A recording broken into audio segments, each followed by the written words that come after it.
What about young children? I think this is, I can't see who the name is, MOI, I think it says. What thoughts have you got on how you would address treating hypermobile youngsters? And we actually had a youngster on the show once, and we saw a specialist, a consultant in London who was expert in juvenile hypermobility, but not perhaps as expert in strength and conditioning as you guys are. Hypermobility in children is actually much more prevalent than adults. Again, I think the numbers are a little inaccurate, but they say about 30 to 40% of children would have hypermobility, whereas around 20% of adults do.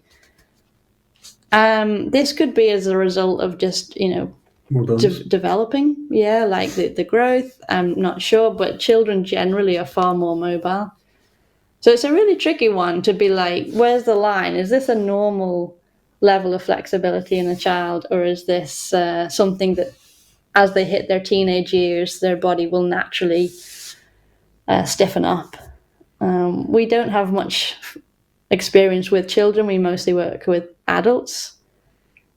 But I can imagine it's very similar principles, that you start working on balance games, throwing, catching, coordination. That would be the best way to set them up for...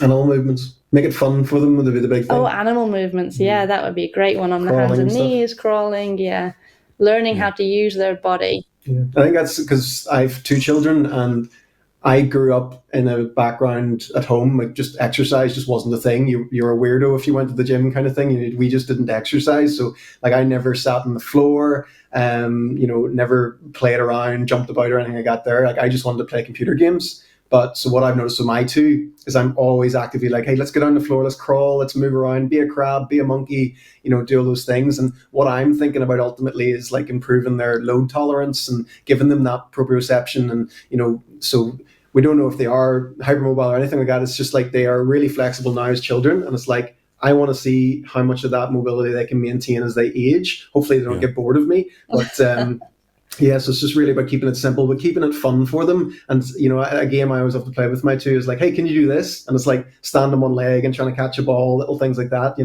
making it something that they find a challenge in, but safely is a really nice thing.